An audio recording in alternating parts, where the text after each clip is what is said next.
So, are you dreaming of an internship in a place like London, or maybe Singapore, or even New York? You've got your resume looking sharp, you've got the skills, but there's this one hurdle that trips a lot of people up. Today, we're going to talk about the one thing that can unlock all those global opportunities: absolutely acing your English proficiency test.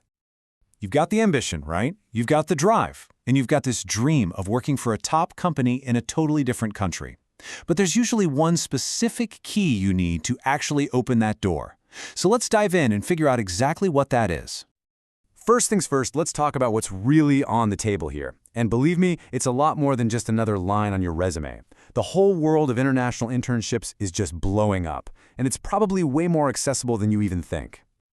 I mean, from tech startups in Berlin to finance giants in Singapore, companies are out there right now actively looking for fresh ideas and diverse talent.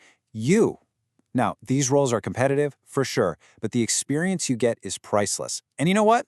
They all hinge on one single crucial requirement. So, what is this gatekeeper we're talking about? Well, it's all about proving your English skills. Let's try to get inside the mind of a hiring manager for a second and really understand why a simple test score is just so critical. Just imagine you're a hiring manager, okay? You've got two fantastic candidates in front of you. One has a verified English score, the other doesn't. Who are you going to bet on? I mean, they need to know you can jump right into a team meeting or understand a critical safety instruction or even just talk to a client without creating some kind of huge misunderstanding. That test score, it's basically their insurance policy. And this quote just says it all, doesn't it? A test score gives them a standardized, objective way to measure your abilities before they've even had a conversation with you. It proves you have the communication tools you need to succeed from day one. It's a prerequisite. Okay, so you're on board. You know you need to take a test. But which one? There are a few options, so let's look at the main ones. That way you can pick the key that's the perfect fit for you. You're going to see these three names popping up over and over again: TOEFL, IELTS, and the Duolingo English test. Picking the right one for your situation can save you a ton of time, money, and, let's be honest, a lot of stress. So let's break down what makes them different. And here's the whole breakdown. You can see pretty clearly that Duolingo is often the more affordable and convenient option, right? But then you have TOEFL and IELTS, which have this, long-standing powerhouse reputation. The most important thing here, the key takeaway, is to check which tests your dream companies actually accept before you commit to one. All right, let's fast forward. You've taken the test and you've got your score. But what does it actually say to a potential employer about what you can do in the real world? This is like the secret decoder ring. See, most tests map their scores to a framework. A common one is the CEFR. And what this does is it translates a number into a practical description, like can participate effortlessly in any conversation, or can produce clear, well-structured, detailed text on complex subjects. It's pretty cool. So, let's take a high score like this one, say a 110 on the TOEFL.